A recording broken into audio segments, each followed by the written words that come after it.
recapitulate, Bhagavad Gita is a conversation between Krishna and Arjuna, we know very well. They represent, Krishna is avatar of Mahavishnu or Parabrahman, and Sreshta avatar, highest avatar. And he, in this avatar, his main, this one was, apart from slaying all these demons and liberating them actually, another most important objective of his uh, incarnation was to give Bhagavad Gita to the common man, many of us, I mean, all of us, the human, mankind, Bhagavad Gita, because it is a truth, it's absolute guideline, which is applicable at any point of time, at any age. It suits any time, and it suits different mentalities because each one of us have a different mindset. And as we have already discussed, our mindset depends on our past samskars, our genes, our environmental factors, and our efforts. How actively we have been working towards improvement, self improvement. If at all we became aware during our lifetime that I need to improve and I need to go towards more of positivity, or goodness. It depends how much of effort we have put, how much of uh, will we had in that direction. All this determines a person's evolution. So, at any given point of time, in the entire human race, there are different kinds of people who think differently, uh, but maybe their goal is same. Who may have different faiths also. Bhagavad Gita gives kind of universal religion, universal concepts. I don't call it religion also. Concepts which may be applied to different individuals. It helps us to reinforce our thoughts, our own, whatever we are thinking, we are in the right direction. Also, it helps us to accept somebody else's faith also, thereby helping us to live in harmony with people, because that is the major stress. Secondly, it gives us a lot of clarity on whatever decisions we want to take. Arjuna, for example, was in a great dilemma and he did not know what was the rightmost thing to do, what was a rational thing, rational action, whether to fight or not to fight. So that is just a small example, context Krishna has taken, over which he has built up the entire Bhagavad Gita, all conversation. Very beautiful and very kind of him, very merciful of him to have brought out everything, taking starting from Arjuna's anxiety. So all of us have this kind of situations where we are indecisive, we are in dilemma, and we go through a lot of turmoil because of these, whether we are doing the right thing or wrong thing. Of course, this happens when a person starts reflecting. For people who are living in the superficial world, who are not serious about their life, who think this is part of life, enjoyment, some depressions here and there, again, it's okay. Ultimately, life is to enjoy. So for them, it doesn't matter much, and it should not matter until they themselves feel the need to get more clarity. There is no need for Bhagavad Gita, and there is no point, as Krishna himself says, there is no point in any of us preaching or teaching or asking them to read Gita unless they feel the need. So, having said that, so far we have covered 9 chapters, which talks about everything little bit. In every chapter, there is a mix of how one should work, what should be the attitude toward karma yoga, how one should pray, how one should connect with God, bhakti, what is true bhakti, and what is the true knowledge or wisdom. And the purpose of human life is to get that wisdom this way or that way. Ultimately, it culminates in wisdom. We get jnana And for that, we need to show bhakti, that is purity, or love towards the consciousness. Even if we don't want to call him Krishna, let's call it consciousness.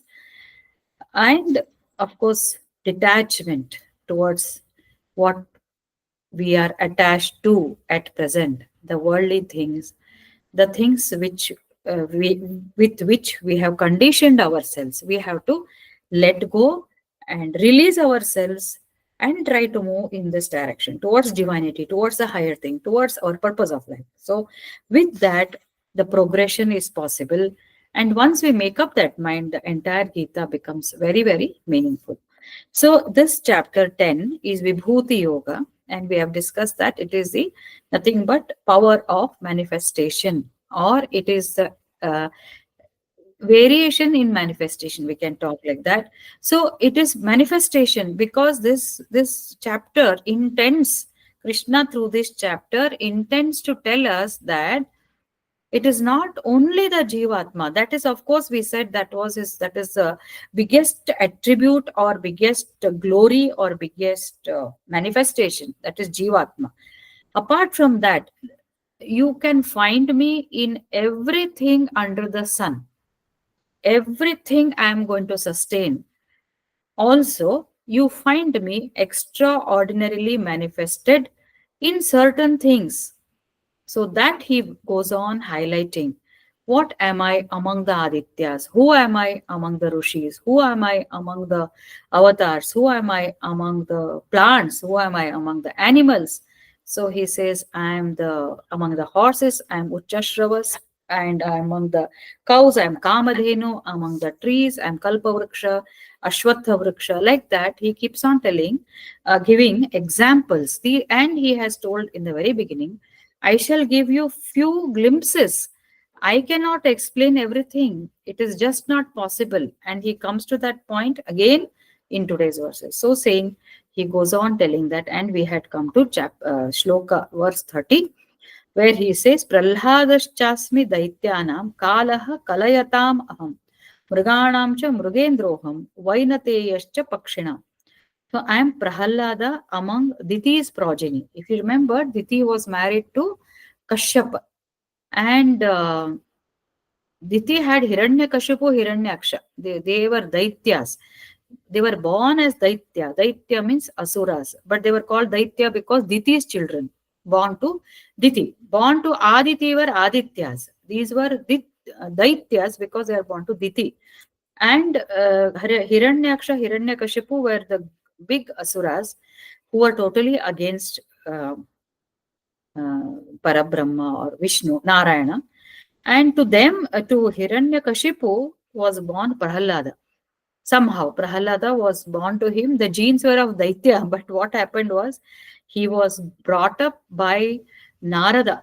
Actually, Hiranyakashipu is a demon, and his brother is Hiranyaksha. He is killed by during Varaha avatar, and when he comes to know that his brother has died, he wants to take revenge, and he knows that who has killed him, it is a Narayana in the Varaha avatar, Varaha Rupa, like a boar. He comes as a boar and he protects the earth. You might have seen the pictures where this boar is carrying earth on its nose like this.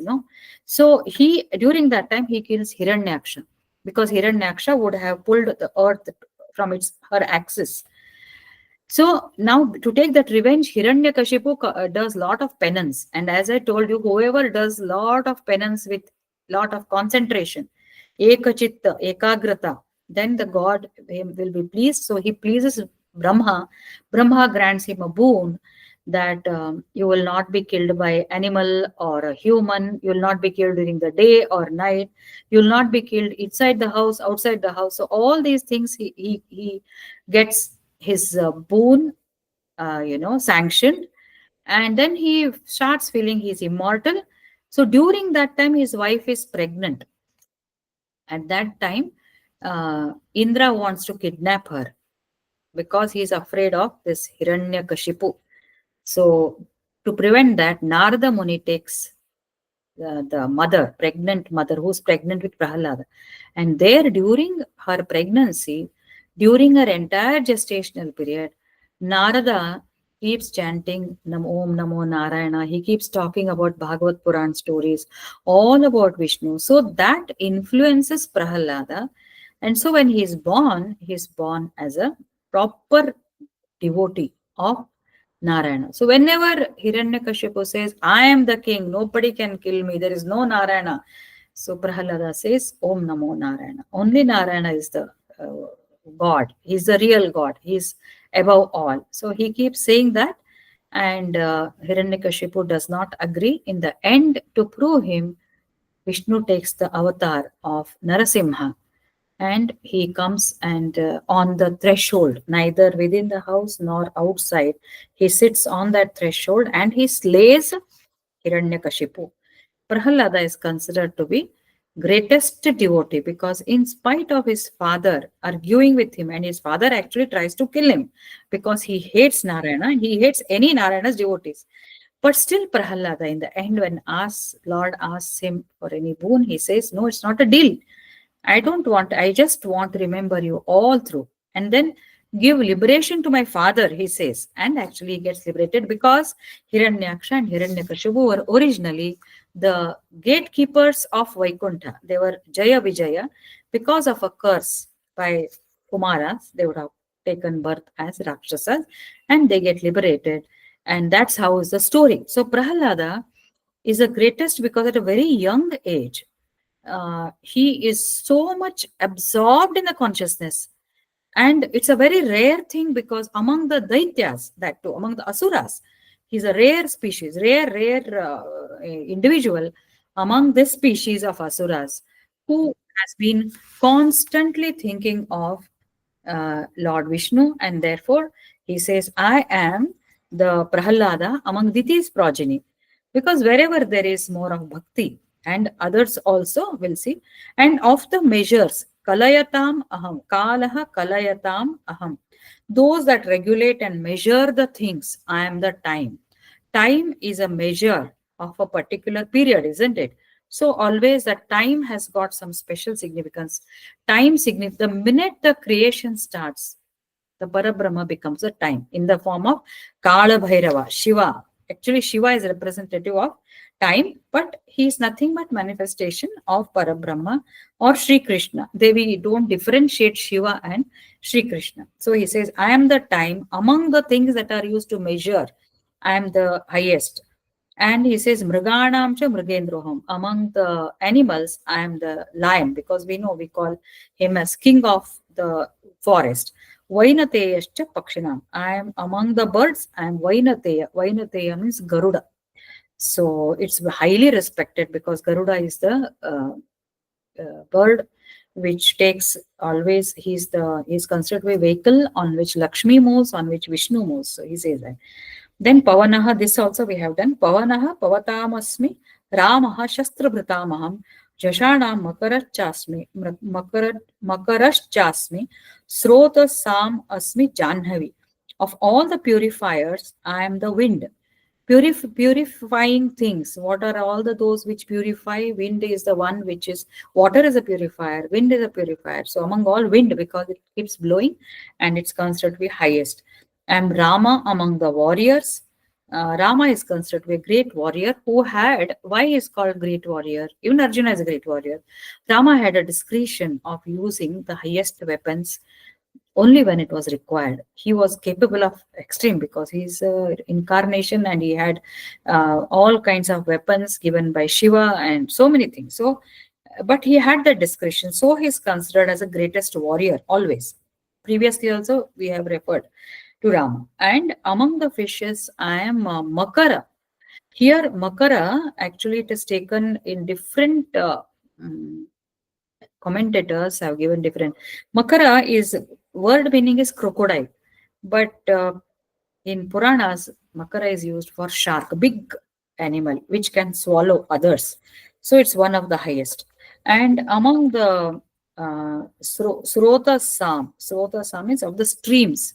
I am Ganga, flowing water. I am the Ganga, because we know Ganga is a very purest of the purest uh, water, because even today, though it is being so polluted, People say they have done analysis of taking the water at samples at different places. Still, they do not find any growth in that water. It still remains pure. We don't know the reason. Science cannot explain. But what our people have not done enough research. What is that which is purifying whatever is thrown in Ganga? Even the dead bodies are thrown. At least now in Banaras, we visited the ghats and all are very clean and supposed to be well maintained as compared to what used to be earlier. But that is on the shore, banks. But actually, Ganga is supposed to be very pure. And then now he says 32nd one. Sarkanam adirantascha madhyam chaivaham arjuna adhyatma vidya vidyanam vadaha pravadatam aham. Of the manifestations, sarganam. Sarga means creation, manifestation. I am the beginning, middle, and also the end. This is repetition of one of the shlokas in the same chapter. I am the beginning, middle, and end. And among all the types of knowledge, I am the knowledge of self and vada among disputations. Vadaha pravadatam aham. Whenever there is a dispute, I am the vada. I'll explain to you what it is. Sarganam is sarganam. That means creation. So projection, maintenance, and dissolution. So all these come under that. But he says, I am the Adi, that is, I am the beginning, because we have seen how the creation starts. How did it start? There was a will of the divine to create. That created an imbalance among the three gunas.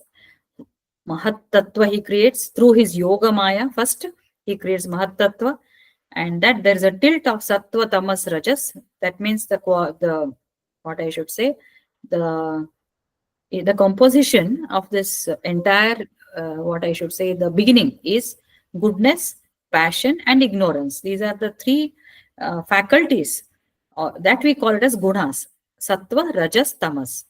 So when they are in a proper balanced equilibrium. When that tilts, then the creation starts. And that's what we have seen. So that's how it starts. And he maintains it because in every manifestation, he is a sustainer. Without him, nothing will sustain. As I said, even this bottle of water, this bottle, glass bottle, needs. It is because of the consciousness that the bottle retains its shape. You may call it science, but what is behind that? That is the consciousness. What is behind the material? That plastic property, the molding, etc., has happened. What is behind that plastic? What makes that? What gives the shape? What actually process goes in making? So that is the consciousness. So therefore, he is there in the middle, in sustenance, and also in the end, of course, because of the death or liberation. In both the ways, he is the one to whom we are going back. So he is all, and also he brings the end of this creation. After it's well defined, he brings the end of this creation as pralaya. We have seen that. And I am next one. He says Adhyatma Vidya Vidyanam. So Vidyanam means among all the types of knowledge. Rather, we use the word sciences. Among all sciences, Adhyatma Vidya, spiritual science. I am the spiritual science because spiritual science is considered to be the highest. It is considered to be the highest because what else is to be known after we know the self? Adhyatma means knowing the Atma, our self, our consciousness. How much do we know ourselves? We have not known anything about ourselves. Have we understood? We only know the physical attributes. My hands are like this. My height is so much. I'm 5'1". I'm dusky complexioned. I have short hair. We describe all the physical attributes. After that, to some extent, we will describe ourselves as maybe I'm short tempered or I have some hobbies. I can sing, I can dance, I play sports. These are some of our hobbies. I work here, I'm educated. What is there beyond that? Is that all to be known about human being? If that was all, then there would not have been anything called misery. Because of that suffering, because of misery, because of disappointments, the mind will start, contemplating. And then when we go within, then we understand that there's much more to be known, so many things to be known, and that is adhyatma vidya, knowledge of our capital S self within, knowledge of the consciousness. So we don't know our own tendencies. Yesterday, I was listening to my Guruji's speeches there. I think I had shared in on my status. It's in Kannada. Jivana Maulyagalu, values of life. He says man has worked so much to control the external nature. Today, we see we have beautiful houses because of rains. Initially, the primitive man did not know where to stay. He evolved. He built a hut. He started having a shelter. He was completely without any clothing. He learned how to make his clothes. He learned how to get food for himself. He evolved from the apes and the chimpanzees and then started having social life. And then he started having some restrictions, and that's how he evolved. He controlled the external nature.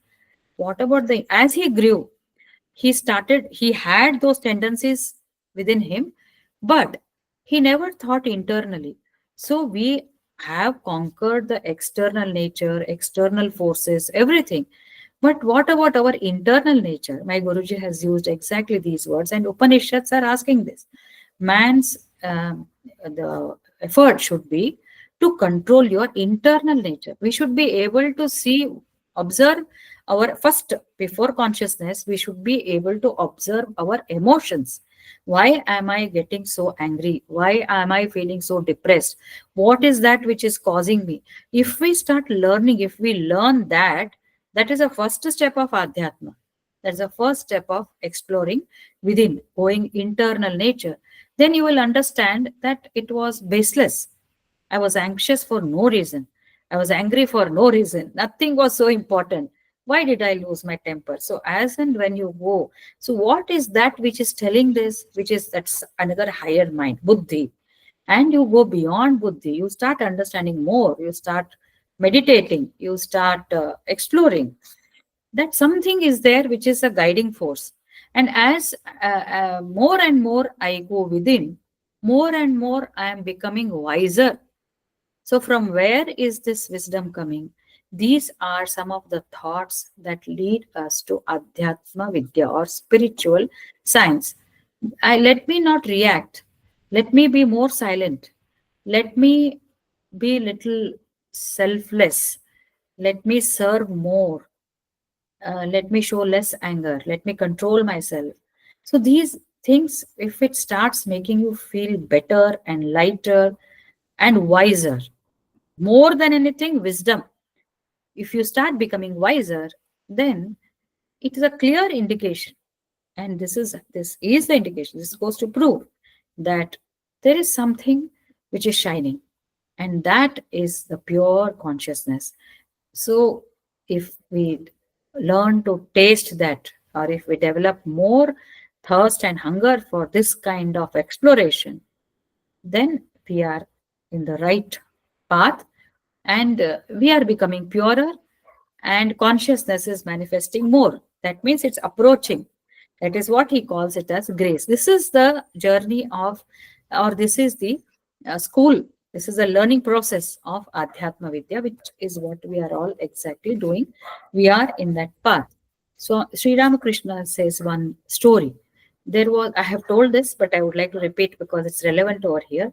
There was a woodcutter who used to cut there was a forest. He used to go to that forest and cut those trees which are there outside. As you enter the forest, you get some, jali gida, we say. Jali gida, I don't know what is a. They're very simple trees. You just cut them, you get some wood, you sell it, and you get money. He used to sell that and get money. That was his livelihood. There was a sadhu who walked past by. He says, "Why are you cutting these? Go deeper. You will get better. You will get teak uh, trees. You can get teak wood." So he says, correct. Why should I be here? He goes, because to get an X amount of money, he has to cut so many trees which were outside in the forest. He just didn't put an effort to go inside. He would see them outside, but he will do throughout the day and get so much. And he used to get very less money. So the sadhu says, go deeper. In the same time, if you put, you will get better quality wood and higher money. So he said, yes, why should I not do that? Then he goes inside and he cuts those and he gets better money. Wow. Then the sadhu says, still go deeper. You have lot of treasure inside. You have sandalwood trees. Gandha mara, gandha, we call it as gandha. Gandha mara, sandalwood trees are so precious. One tree, you may spend less time, but you have to go deeper, less, but within this much time, you'll get so much of prosperity. So this Sri Ramakrishna compares that with our spiritual quest. So why are you, see here we are all struggling, getting up in the morning, going here, there, working throughout the day we work.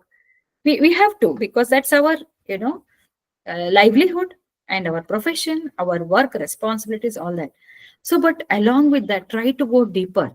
Try to go deeper means not in terms of, try to think. What is that going deeper? The same work with a different attitude. Then what happens? No tiredness. And what happens? You become selfless.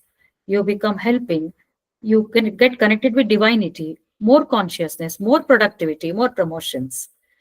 Why? Because we changed our attitude. We went closer to that consciousness. And that consciousness resulted in our actually in our prosperity, in our productivity. Then we become so happy. Let me go little more deeper. Let me meditate for longer hours. Then the things which I would take long time to solve, the problems, the theory classes, the preparation, the research, or I don't know. I'm talking based on my experience. So in lesser time, I am able to read more, I am able to give more work, I am getting more recognition. So apart from that, what is most important, I am having a higher wisdom, greater peace of mind, and it has started a process within me which is compelling me to go still deeper, which is compelling me. Again I come to Dharmyamrita. Externally also, I am observing a great change in myself, and internally also, I feel like going more and more closer. That I should say the spring, or the, what I can say, the fountain of energy is so pleasant. It is so good. It is giving me so much externally. Not only externally, I'm enjoying the internal bliss. It may not be liberation, it may not be the state of Sachidananda, but definitely there is within. So, just like this woodcutter who was prompted to go deeper, Ramakrishna says that this is how you can, and this is Adhyatma Vidya. Adhyatma Vidya is going inside and understanding, because that fountain of bliss is there within. It is there. I mean, it is there means it's a fact, which we never explored because we were so busy in the external cutting of those woods. Now we have crossed that. We want to go deeper. I am no longer interested in what is that cutting of woods, get indulging in trivial worldly things or silly things that don't matter. So those we have left. We have gone within to give our time to the things that matter to us the most. So that is going within. That is Adhyatma Vidya. And not only that, the beauty of this Adhyatma Vidya is spiritual knowledge, spiritual science.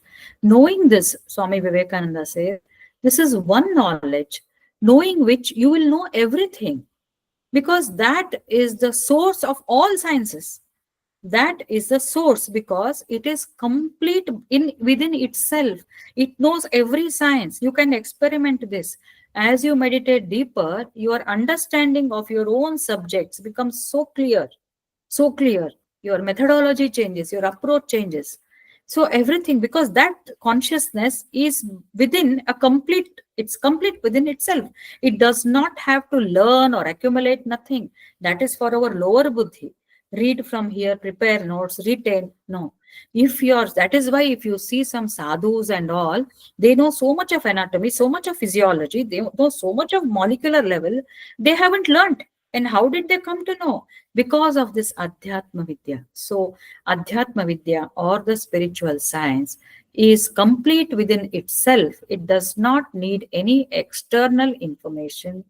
Rather, if we go there within, you will be able to understand any science you want, because all sciences are derived from Adhyatma Vidya. Spiritual science is the mother of all science, literature, poetry, yes, physical science, chemicals, chemistry, name it, and it has the origin there, because that was the origin. So he says, I am the Adhyatma Vidya. In fact, Swami Ranganathanandaji says that he read an article in the journal, it seems, Siemens journal. Siemens is a company, even today it is there. So there, one scientist, it seems, he had written that modern age, we have got, this is long back actually, we explored the oceans, we explored the space, and we went to the Mount Everest, we did everything. There is no exploration, just like our Swamiji says, external world, we have conquered.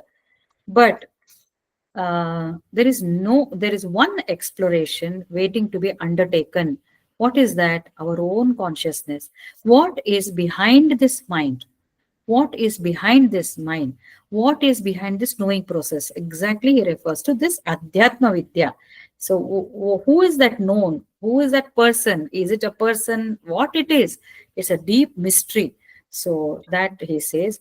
And what does finally the Adhyatma or spiritual science tell us? Or what is revealed to us when we reach the zenith of that is Tat Tvam Asi, or Aham Brahmasmi. It says, you are that. You, I and you, that means you are that. That means your real nature is pure consciousness. You simply are worried and you are under the illusion. You thought this is a dream. This Maya is a dream state. So it is a manifestation, but it is not all. What is behind, what is the core, that is you, that is a pure consciousness. And there is no difference between you and that Parabrahman, who is the creator of the vast cosmos. Vast means infinite, and you are that. You are that.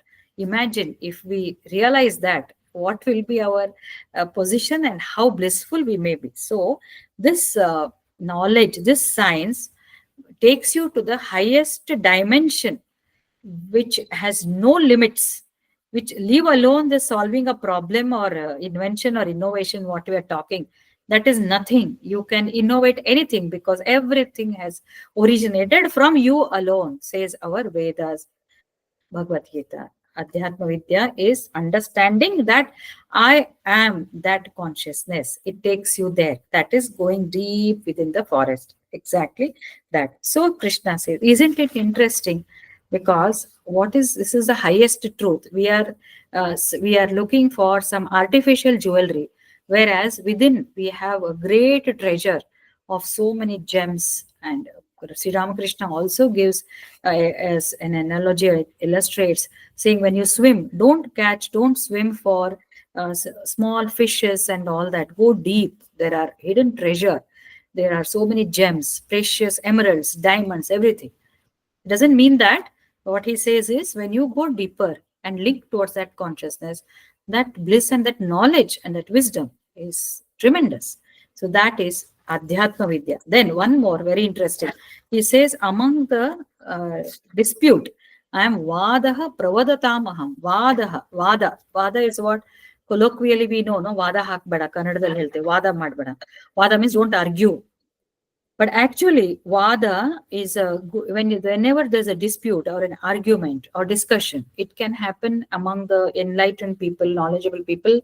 Also, it happens in the court of law. We have seen that they argue, no, they prove their point. That is called Vada.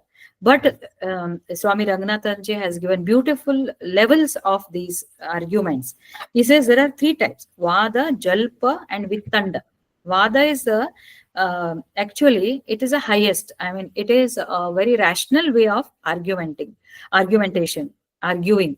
It's a very rational way where you will try to put facts in a justifiable manner, which the other person also is likely to accept because you are very rational and logical. You will give facts. This happened, evidence you give in the court of law also. Uh, your point is to prove the truth. You are for the truth. That is Vada. Which is, so that Krishna says, I am that Vada. Jalpa is an inferior one where you are discussing in Vada, you don't get into, you are not insecure, you are not getting into heated arguments. You will just prove a point, and there are high chances of getting it accepted. But Jalpa is you forget the purpose for which you started your Vada. You start shouting, you start raising your voice. Because people, when they argue and if they raise their voice, it means that they are not clear or they are using their authority. For example, teacher and a student. When the student tries to prove a point which may be correct, but the teachers many times they don't allow and they shout at the stage, shut up and keep quiet. You know better than me? I know, I have got so many years of experience. This is Jalpa, when there is no truth. Okay. If there is truth, then the teacher also will not become angry or he will not raise his voice unless the student has misbehaved. That's a different story. But many times, I'm not talking only between teacher and student, even between parents and children. Olden days, we used to have such hierarchy, if you can use that word. Hierarchy, misusing your position in a hierarchy. And without giving any importance to truth. No truth. Just because I am senior, I am more experienced, whatever I say is correct. That is Jalpa. Vittandavada is just keep on opposing. There is no truth, there is no falsehood, nothing. Just keep whatever he says, I want to oppose. It is just for the sake of opposing, because this is one different kind of behavior. So among these types, no, Vada, Jalpa, Vittanda Vada, my mother used to say, Vittanda Vada. So that is argument for the sake of argument, and such people are always contradicting whatever anybody says. If you would say, I found this dress to be so good, I found it in Max or something. No, no, no, no. Why did you go to Max?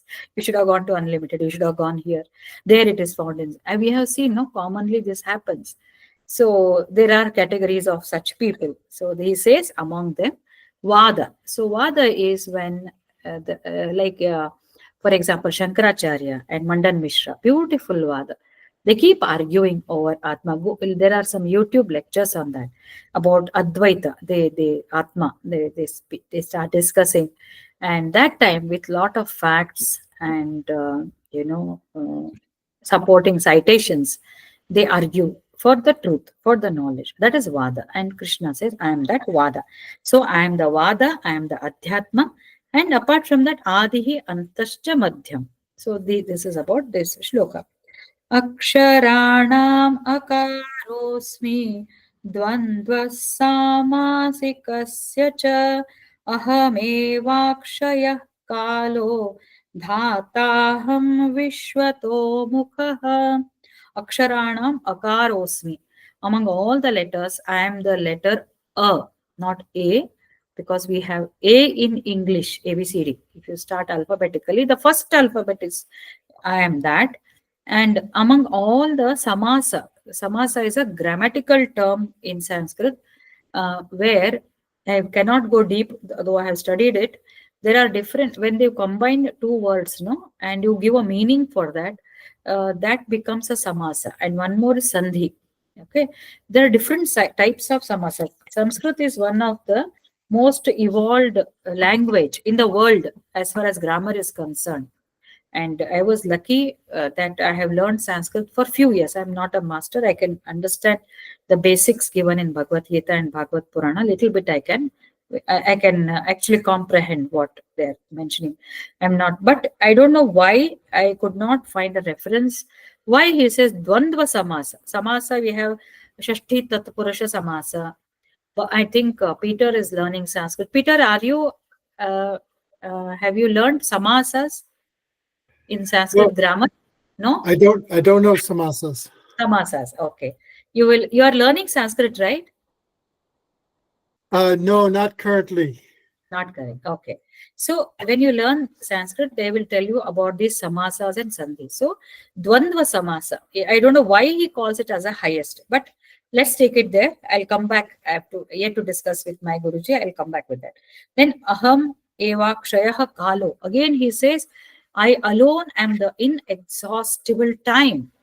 Akshaya kala means what? Inexhaustible time. When makes a creation, at that time, this time is restricted. But per se, if you call him as a time, there is no limit because he has been eternal. He was there, he is, he will continue to be, and that time is limitless. So he calls Akshaya Kalo. Dhataham Vishwato Mukha. I am the sustainer.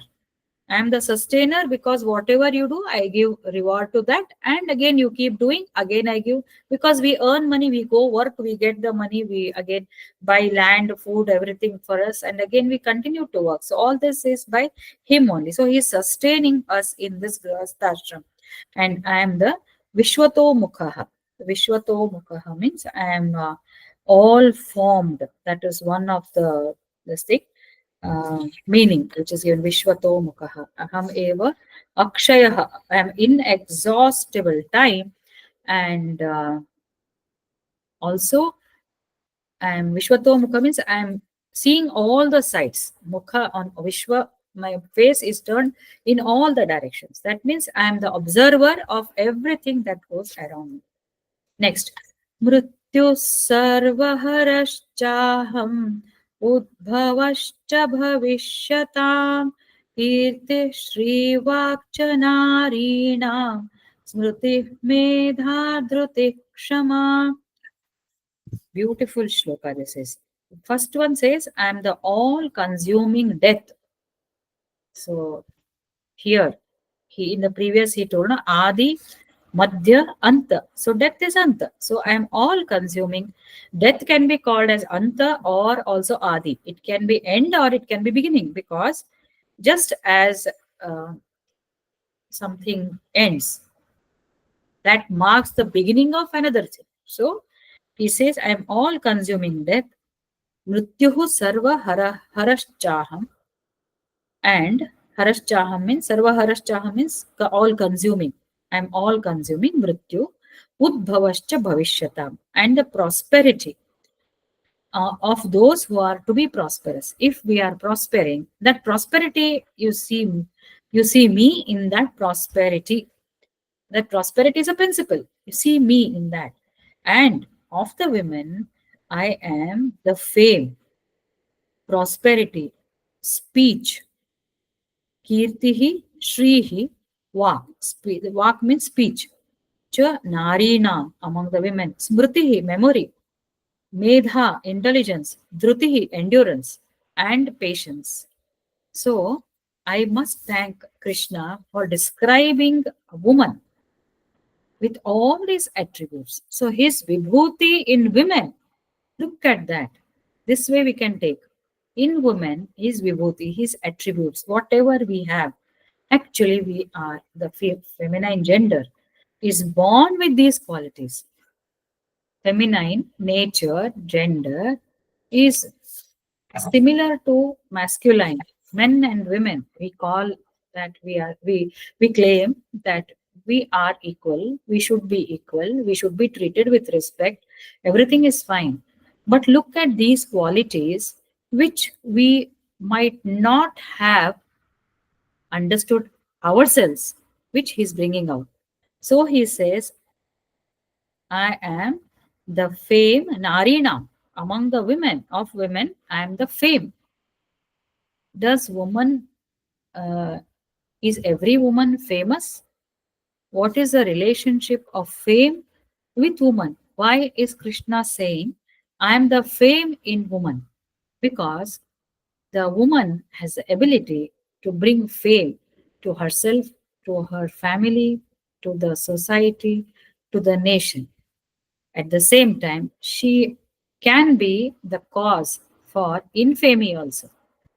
I mean, I'm not saying woman is to be blamed for anything, but we can encash on that because that gender has the unique capacity to bring fame. How? Because of other things. Look at that. Prosperity, because Lakshmi is a goddess of prosperity, and a woman can bring has the ability to bring prosperity to the family. And her speech, normally woman is capable, has a better communication than the man. Woman has better communication, will have, this has to be discussed. She has, you agree with me as far as fame is concerned? Does woman bring fame to the family, or the man brings fame to the family? Both bring, or both do not bring? Any answers from you? Because you specifically told, I'm interpreting it. I am not, it's not there in Rangnath Anand. These are mine, and I believe very with conviction. I'm saying woman brings fame to herself, to the family, to the society, to the nation because of her other qualities. She's capable. She's more capable than man. Or yeah, any answers from your side? Anybody wants to contradict? We have one man and all women here. Anybody wants to add on to this? Shubha, what do you say? Shubha is a strong feminist, generally. Shubha, are you there? Suvarchala? Ma'am, uh, my view is both will contribute, but there is a saying, no, ma'am, in Telugu it is there like, um, if a woman got studied, she can light the lamp, because through education she can light the whole family, so that society is also, uh, I mean, it will get improved through as well as nation also, like that Yes, quotation is there. correct. Maybe in that context he is saying, I think. Correct. You woman can make or break a system. Yes. Because yes, she can make or break a system because woman is considered to be Shakti, just like Shiva and Shakti, Kali. So we are all representatives of that. We have so much of ability.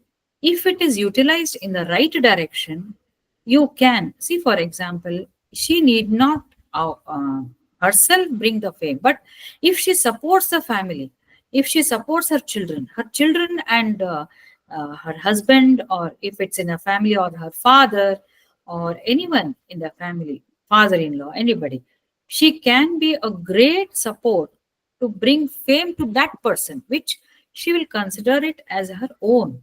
So fame, and at the same time, in a society, the woman is woman should be in our dharma, I'm saying, in this law or anywhere globally, she is supposed to be committed to the family.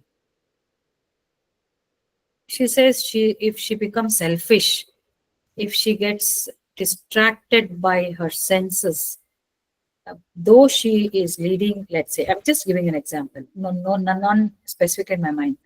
So being in the marriage, if she goes out, neglects her duties, children become, they go astray, and husband does not turn up because wife is not at home, wife is not doing her responsibilities properly.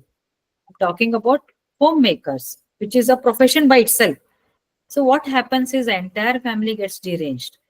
Even if she's working, if she equally contributes to the finances, to the earning of the family, to the for educating the children, and like Krishna, like sustaining that family, because she's supposed to have a lot of patience. Supposed to have. We must not misuse that patience. That's a different story. But inherently, what Krishna is saying is she is endowed with uh, good speech, good memory. She can speak well. She can communicate well. She can use her intelligence, he says, medha. And that's how she does. Know how does a mother make the child drink milk? How does she pester? How can she become? How can she assume different roles for a wife, a mother, grandmother? So many things she does, all with lot of patience. Kshama, Dhriti. Kshama is forgiveness and withstanding people, tolerance. So Krishna is two way. He's trying to give this triangle. He is telling this These are all inherent qualities of a woman. Also, we can understand that these are the qualities which we need to explore. Go within and understand you have it within you. Try to use it for yourself and for the society. What more does a lady require than, using her intelligence, her brain? In the family, if anything goes wrong, the woman has more intelligence because she has got more patience. Because she has the ability to do. In fact, somebody says, as soon as you get up, Prithvi, on the Prithvi, my mother used to tell some shloka. Anybody knows that? As soon as you get up, you have one shloka which says, "Oh Mother Prithvi, Karagare vaste, Karagre was Sate Lakshmi." No, no, not Karagre. One Karagare more. vaste That Lakshmi. is Karamadhya Saraswati. Karamadde Saraswati. Karmule Karmule tu Govindam Prabhate Saraswati. Karadarshana. That is different. For the land, Yeah, yeah, ma'am. There is one uh, more. I don't one more is remember. there. Yes, yes. Recently, I Uh, saw it. that is for because we are putting our feet on the, we are Yes. just And give we are forgiveness. polluting. Yeah. Yeah, we are Yes. polluting. Yeah. Mm. So, Ma'am, Samudra ah, Vasane Devi Samudre Parvat. Vasanam Devi. You know that? Little ma'am. Yeah, please know that. So, um, the Prithvi is a representative of a feminine thing, and she's tolerating so much. So, femininity is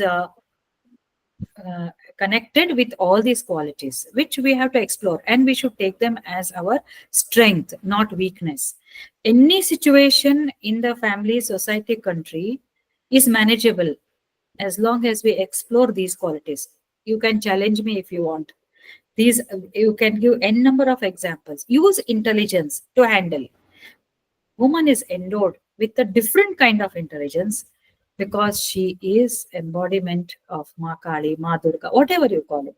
It has to be directed in the right direction. Mostly, I'm not generalizing. 99% it can be done. We have to explore more and more. And if the things have to be brought under control, woman is more capable. Even in the man, he has a femininity. Because estrogens are also there. Here also we have testosterone. So both hormones. So even in the man, if the man becomes more mature, more calm, more patient, that means he is manifesting femininity only. These are all feminine qualities, which are not weak qualities. They are strength. They give strength. Medha, dhruti, endurance. Endurance is no joke, right? And kshama. So he says, these are all this was something which I have always liked whenever I take session of this chapter. This is the wonderful shloka which I really love to talk about, because often we are mesmerized by the modernization, and we fail to explore our own potential. We have that potential. We must explore, we must dig it up.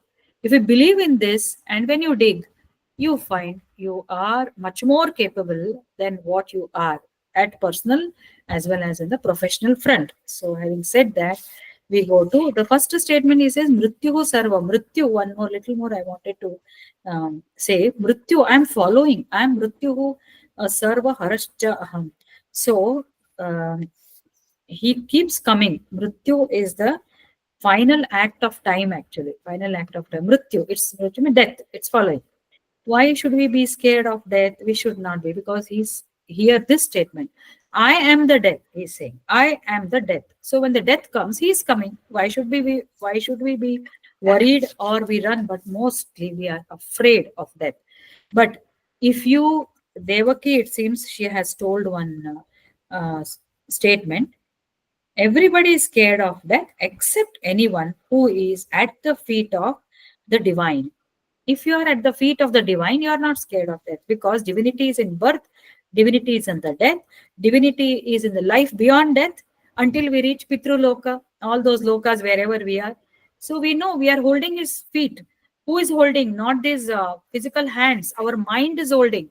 And the mind, when we die, also it goes.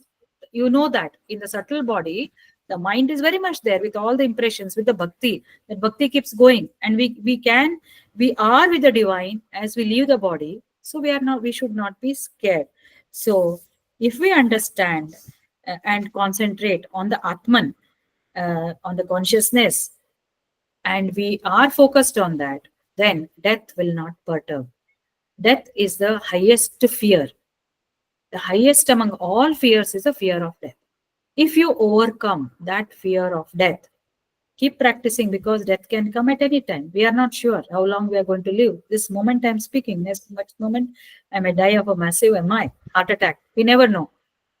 But if we are fearless, we say, so what? This body is going, this mind, buddhi, and my sukshma sharira with the jivatma is going to leave this and go somewhere, and I am with him always.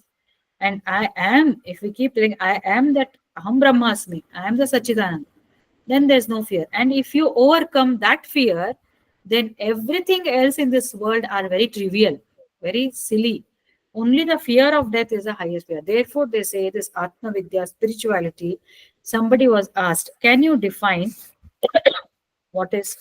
can you define what spirituality does to a man? He answered in one sentence. So he says, fearlessness, nirbhayata. Fearlessness is the greatest gift of spirituality, because we will learn to be uh, in the consciousness. So consciousness means it has no death. It is eternal. We will live in Atma Bhava, in the mood of that consciousness. So Atma Bhava is no death, no birth. It's forever. So fearlessness is the greatest gift of spirituality to the human. So next, Brihat Sama Tatha Samnam Gayatri Chandasamaham Masanam Margashirshoham Rutunam Kusumakaraha. So he says, among the Samaveda of Samas, that means all the verses, I am Brihat Sama. So Brihat Sama is Brihat Sama. Then I'll come to this, what it is. And of meters. Meters means the composition, poetry in a particular length of syllables. I am the Gayatri Chandas. Among all the Chandas, I am the Gayatri. Among all the months, I am the Margashira. Among all the seasons, I am the spring. So among all the Samas means Brihat Sama Tatha Samna. Samnam, all the verses of Samaveda. Because among all the Vedas, he said, I am the Samaveda.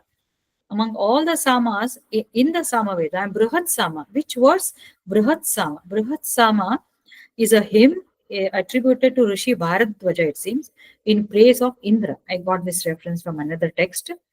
So he said, this is Brihat Sama. It is attributed to Rishi Bharadwaja in praise of Indra. So he says, I am that. Among all the Chandas, Chandas means the poetries which are written in that form, I am the Gayatri Chandas. Why does he give so much importance to Gayatri Chandas? Because we know that Gayatri mantra is what? Om Bhu Om Bhu Bhuvaha Swaha Tat Savitur Varenyam Bhargo Devasya Dhimahi Dhiyo Yonaha Prachodayat. That is Gayatri Chandas. Why? Because this Chandas, it is not only the grammar he is talking about, the content. This is my take on this. Because Gayatri Mantra is very, very powerful. This was given when King Vishwamitra, I think I will take another 10 minutes. King Vishwamitra went to sage Vashishta. And then Vashishta hosted him. He took very good care of him, but he had Kamadhenu, cow, which would give whatever he asked. So he was able to take care of Vishwamitra the best possible way. King Vishwamitra, he came to know that, and then he asked him to give that cow to him. Vashishta refuses. So Vishwamitra thinks, now the sage has got so much of power. Let me also overcome my limitations, and he sits for tapas, austerities. So much austerity he does that at the end of it, he realizes that it was only an ego which made him go to him and ask. And this austerity was stimulated because of his ego. So immediately that wisdom comes to him. and he pours down to King Sage Vashishta, and all the gods, no, they give this mantra, Gayatri mantra, to King Vishwamitra. This has happened in the Vedic period, and Gayatri is considered to be mother of all Vedas. So this is Gayatri mantra. She is depicted as embodiment of Saraswati, Durga, Parvati, and Lakshmi. And this statement says that Om, the Akshara Om, which pervades Bhuhu, the earth, then Bhuvaha, that means the planetary space, and Swahaha, that means beyond that. These three worlds, no, we say Triloka. It is akin to Bhuvaha is our physical world, okay, and Bhuvaha is our prana. Who is body and the mind. Bhuvaha is the prana, deeper, pranamaya kosha, within, energies. It's at that frequency. Swahaha is the consciousness. Om, that pervades all these three. Tat Savitur Varenyam. We bow down towards that Om which is pervaded all this, and that which is free from darkness, Savitur, and darkness. We invoke, we it says, not I. We invoke and pray the effulgent, radiant being, Devasya Dhimahi. Dhimahi means we are all bowing down before you. And Dhiyo Yo Naha Prachodayat. Illumine Na Prachodayat means dispeller of darkness. Let that dispel the darkness and illumine or enlighten my buddhi. So this prayer, when it is sung with consciousness, with proper rhythm, silently, actually they say it should not be told loudly. It should be told within the mind, it seems. There are two versions of that anyways. Pronounced properly and with full concentration, then you will get that wisdom. And one more, you will get that wisdom which will enlighten you towards this Atma Vidya or Adhyatma Vidya. Another thing is, they say this is sung as a plural, it seems. We. It says we. That means a human, man or woman, when she chants this, she's taking so many people along with her. The entire race. We all. I represent so many people. So Gayatri Mantra has got a very special meaning, and therefore he gives credit and he says, I am that. Of course, everything is he. We'll come to that. Masana Margashirsha. Margashirsha Masa comes in December, November, December. This month, it has got some special, some unique days. One is this during this time, Bhagavad Gita was told to Arjuna in Kurukshetra during this Margashirsha month. After that, there is Dhanurmas. In Dhanurmas, he has told this Gita. And also Datta Jayanti comes there, and so many Vaikuntha Ekadashi comes in January month. So there are so many good, representations of Vishnu. Therefore, he says that Rutunam Kusamakaraha. I am the spring among all seasons, because spring, we know it indicates rejuvenation, new life. Then Dyutam Chalayatam Asmi Tejasvinam Aham Jayosmi Vyavasayosmi Sattvam Sattvavatam Aham. I am the gambling of the fraudulent. This is a little, people have raised so many doubts. So those who are frauds and they gamble, I am that principle of gambling, he says. And Tejasvinamaham. Those who are powerful understand that is the power is I. That's me. Then Jayosmi Vyavasayosmi. I am the victory. I am the effort. Vyavasayosmi. I am the effort. I am the victory. I am the Sattva and the Sattvika. Whatever is the principle of any, anything, the core principle, you understand that it is me, says Krishna. And actually, some more shlokas, I think we will take the rest in the next class, because it will take time. We don't want to hurry. And there are some actually important things. Next two was okay, but the last one, we can complete this Any discussion so far? Anything you want to add, or anybody has anything to add to this? Ma'am, in 32 shloka, pravadatamaham, that word is there, no, ma'am? Last 32. 32, huh. Second line, last word. Adhyatma vidyanam vadah pravadatam. In the Pravadatam is dispute also, how, ma'am? How he is? In the dispute also, I am only the Vada. Vada. I explained that now. Pravadatam is dispute. In that there are various levels. Vada is supposed to be highest form of dispute arguments. Among arguments also there are categories. See, look at our literature. We say argument is argument. No, it's not like that. How you argue, sometimes you argue for truth, sometimes you argue just for the heck of argument, sometimes you just want to contradict, sometimes you want to use your power. So I am none of those, but I am that Vada which argues for establishing truth. That is the meaning. That is the beauty. That's why I took so much time in this also. You understood? You understood? I told no, there are three types. One is Vada, Jalpa, Vittanda. Vada, Jalpa, Jalpa is hierarchy, dominance. Hey, shut up. I know more than you. That is Jalpa. Vittanda Vada is you tell one thing, you tell A, I will say B. You tell B, I will say C. Those are also there. So that is Vittanda Vada. Sumne. The nature is argumentative. Have you seen such people? I have seen. Yes. Many are there, ma'am, actually.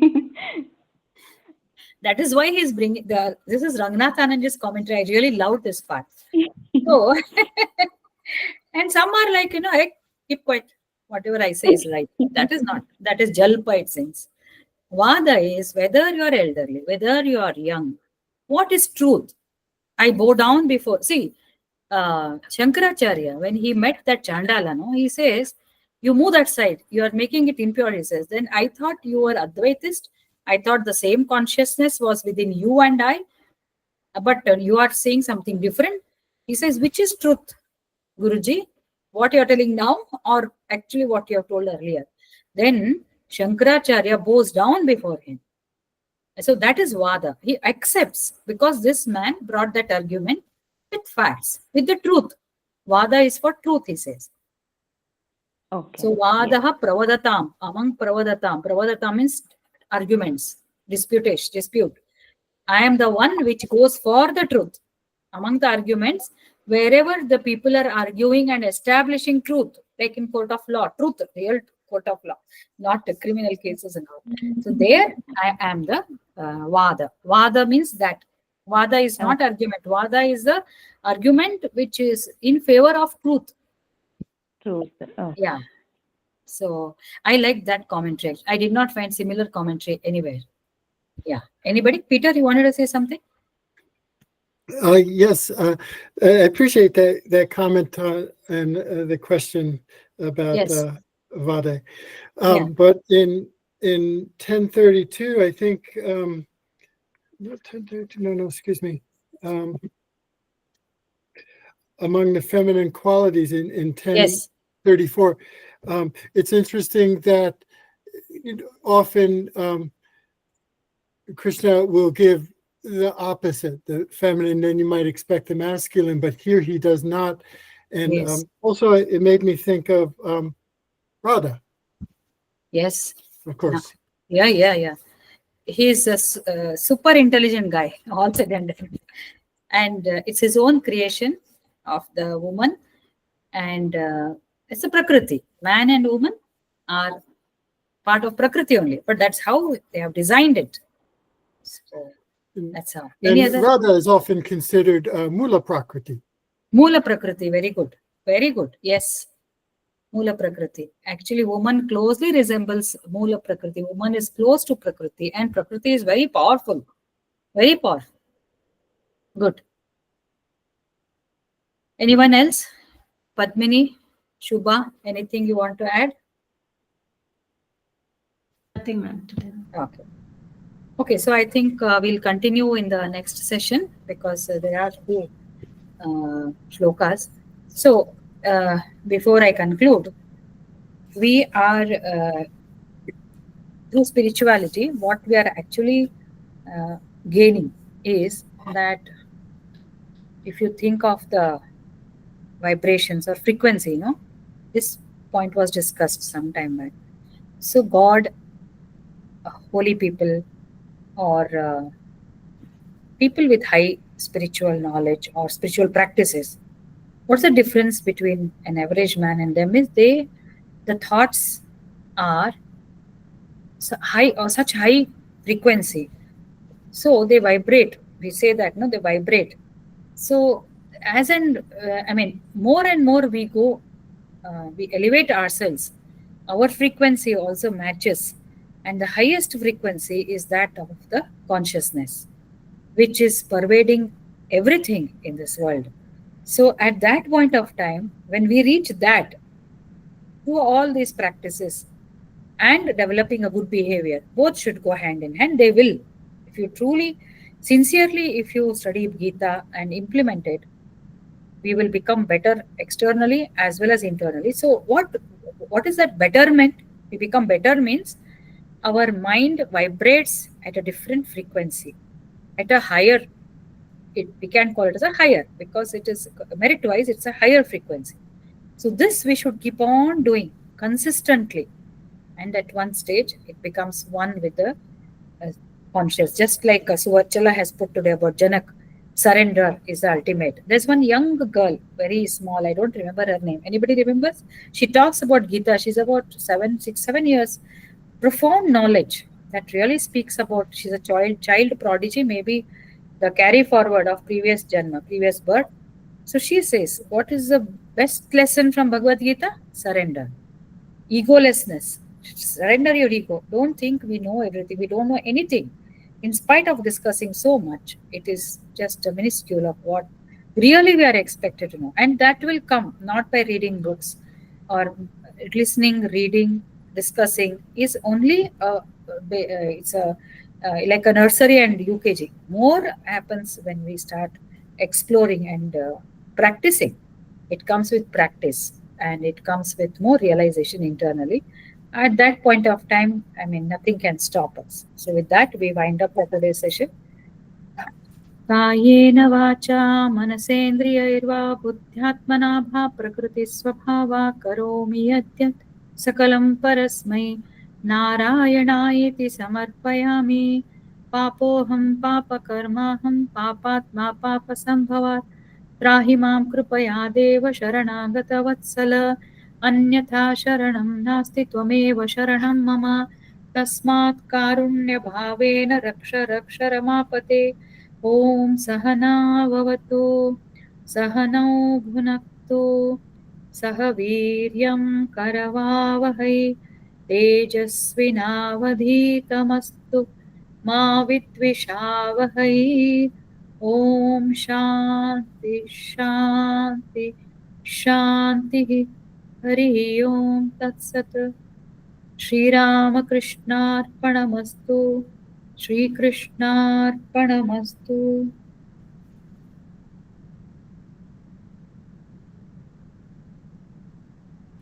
Thank you, everyone. Thank you, ma'am. Have a nice week ahead. Thank you. Namaste. Namaste.